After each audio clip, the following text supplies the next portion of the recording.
1996 mount Everest 8,848 metre, बादलों से भी ऊपर, 8 को पैमा ऊपर गए, वापस ना आए। एवरेस्ट हिमालय की वो चोटी जहां ऑक्सीजन 1/3 रह जाती है, जहां दर्जा हरारत -60 तक गिर सकता है, जहां हर कदम मौत के करीब है। 10 मई 1996 2 तिजारती मुहिमात 20 कैंप से रवाना हुई। एडवेंचर कंसल्टेंट्स और माउंटेन मैडनीस, मजमूई तौर पर 33 को पैमा। रूब हॉल न्यूजीलैंड का तजुर्बाकार को पैमा 4 बार एवरेस्ट सर कर चुका था। उसकी बीवी घर में पहले बच्चे का इंतजार कर रही थी। स्कॉट फिशर, अमरीकी को पैमा, वो कहता था, मैंने एवरेस्ट को अपना दोस्त बना लिया है, लेकिन पहाड़ किसी का दोस्त नहीं होता।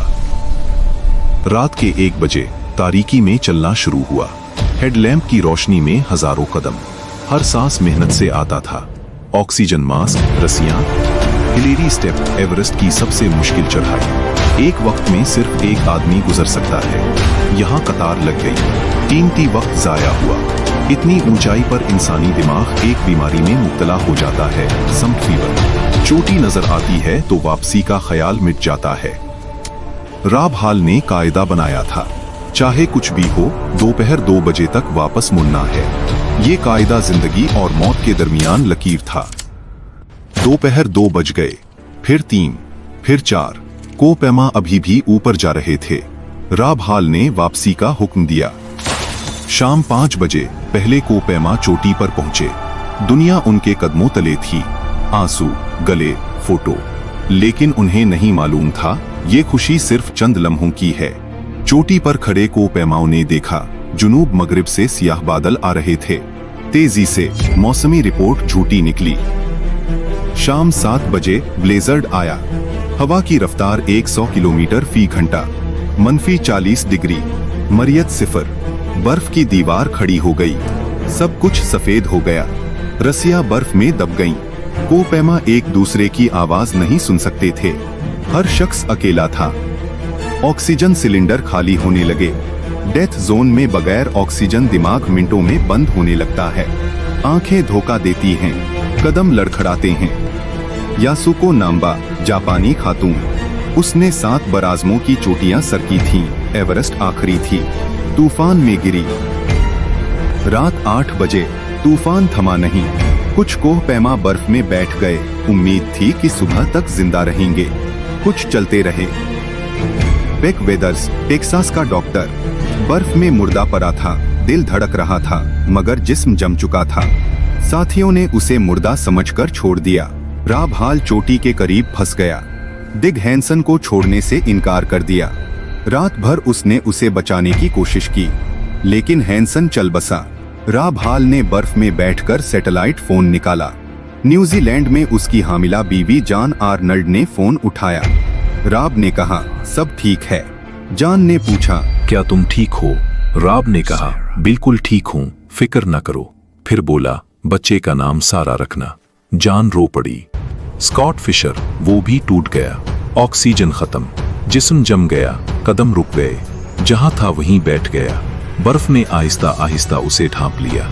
अनातुली बुकरेफ, रूसी कोह पैमा, वो पहले ही बेस कैंप पहुंच चुका था, लेकिन जब पता चला साथी फंसे हैं, वो वापस निकला, अकेला। बुकरेफ ने बर्फ में टटोल टटोल कर 3 कोह पैमा ढूंढे, उन्हें खींच कर लाया। एक एक करके 3 बार गया, 3 बार वापस आया। 20 कैंप पर रेडियो ऑपरेटर पैट ने रात भर सुना, एक के बाद एक मदद की पुकार। वो कुछ नहीं कर सकता था। तूफान में न हेलीकॉप्टर उड़ सकता, न बचाव टीम। ग्रोनफेल, जिसे मुर्दा समझकर छोड़ा गया था, सुबह उठा, बर्फ से उठा, खुद चला, खेमे तक पहुंचा। डॉक्टरों ने कहा यह मोजज़ा था। 11 मई की सुबह तूफान थमा, आसमान साफ हुआ और दुनिया ने गिनती की 8 कोह पैमा। एक रात में एवरेस्ट की तारीख का सबसे बड़ा वाहिद दिन का सानहा। रॉब हॉल 36 घंटे तक पहाड़ पर जिंदा रहा। बचाव टीम उस तक न पहुंच सकी। बेक वेदर्स, माइक रूम और दीगर वापस आए, लेकिन टूटे हुए, उंगलियां बर्फजदगी से सियाह, नाक, कान, कदम, सब ने निशानियां छोड़ी। ये खबर दुनिया भर में फैली। जॉन क्रैकावर ने किताब लिखी, इनटू थिन एयर। सवाल उठे, क्या एवरेस्ट को तिजारती मुहिम बनाना ठीक है? एवरेस्ट ने सिखाया, मौसम की कोई गारंटी नहीं, ऑक्सीजन की कोई जमानत नहीं, तजुर्बा भी काफी नहीं। जब फितरत फैसला करती है तो इंसानी ख्वाहिश कोई मानी नहीं रखती। समिट फेवर आज भी मारता है। हर साल एवरेस्ट पर अमवात होती हैं। वापसी का फैसला कमजोरी नहीं, ये सबसे बड़ी बहादुरी है। Rob Hall, Scott Fischer, Doug Hansen, Yasuko Namba, Andy Harris, Lopsang Jangbu, Ngawang Topche. Everest कभी फतह नहीं होता, वो सिर्फ आपको एक लम्हे के लिए अपनी चोटी पर आने देता है। वो कहता है, मैं तुम्हारा नहीं, तुम भी मेरे नहीं। पहाड़ फतह नहीं होता, सिर्फ जिंदा वापस आना फतह है। इन 8 का नाम ले जो नहीं आए, और उनका भी शुक्र अदा करें जो आए।